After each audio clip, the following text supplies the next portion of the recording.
অভিনন্দন অভিনন্দন অভিনন্দন অভিনন্দন টিম টাইগার্স। মা গো মা, এটা কিয়া খেলা দেখলাম। খেলা এটা দেখতাম বসি একসার হরণ জায়গায় জায়গায় অবস্থা, হার্ট অ্যাটাক আইছে 3বার। এটা তো আল্লাহ পাকের অশেষ রহমত, আমি গো সামনে আসি কথা বলতে পারতেছি।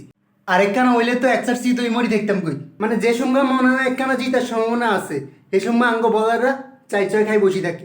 আর বাংলাদেশের ব্যাটিং লাইন আপের যেই নাজেহাল অবস্থা, একবার যদি কোনো রকম ডায়রিয়া ছুটি যাইতে আরে তা আমার আর কোনো নামগন্ধ নাই।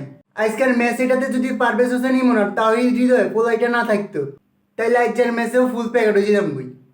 আর বিশেষ করে তানজিম সাকিব পোলাইটার কথা তো বলতেই হয়। হোলাইটা শ্রীলঙ্কার যে উদম খেলানি খেলাইলো, এই হোলাইটা না থাকলে আজ যে আর কোনো উপায় আসিল না। একজন বলার ওই পোলাইটা ব্যাটিংয়ে যে অ্যাপ্রোচটা যে দেখাইছে, একদম পুরোই মাথা নষ্ট করার মতো একটা অবস্থা।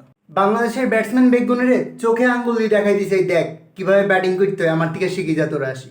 আইজার ম্যাচে তার ব্যাটিংটা ছিল দুর্দান্ত, একসাথ দেখার মতো। এই হোলাইটা যদি শেষ পর্যন্ত খেলে আসতো, তাহলে আইজে আমরা ম্যাচে আরো বেশি শ্রীলঙ্কার টার্গেট দিতে পারতাম। কিন্তু আইজার ম্যাচ এটাতে বাংলাদেশে জিততে সবচেয়ে বেশি অবদান রাখছে হলো বাংলাদেশের বলারে গুণে। 100 রানের আগেই শ্রীলঙ্কার 4-4টা উইকেট লই একসার পথে পথে বাগানে বাগানে করিয়া লাইছে। শেষ পর্যন্ত কিয়া 3বার মৃত্যুর মুখে তেন ফিরে আসি, শেষ পর্যন্ত জয়ের মুখে এটা দেখলাম। তবে তঙ্গ কইলা মিয়ানে খুশি হনের কোনো কারণ নাই। টানা 1000 ম্যাচের হারানোর পর আজ যে একখানা জয়ের মুখ দেখাইছো, এটা তো তোমরা খুব ভালো করিয়ে জানো। যাই হোক, ব্যাটসম্যান এগুনের আসা যাওয়ানের মিছিলের মাঝেও বলার এগুনের দুর্দান্ত কামব্যাকে সিরিজ এটার আশা করলাম কি এখনো টিকিয়ে আছে। তানভীর ইসলাম হলো এটা তো 5-5টা উইকেট হালাই দিছে। অভিনন্দন তানভীর ইসলাম, আন্নেল্লাই শুভকামনা রইল। আজ যে ম্যাচের জিতার খুশিতে আবার বেশি লাফালাফি শুরু করে দিও না। তোমরা খুবই খুবই খুবই বাজে পারফর্ম করছো আজকে ম্যাচে। মূলত বলার এগুনের পারফর্মের কারণে কি আজ যে ম্যাচ এটা আমরা জিতে গেছি। সিরিজ এটা কইলাম এখনো বাকি আছে এক ম্যাচ, সেটার জন্য ভালো করে প্রিপারেশন নাও।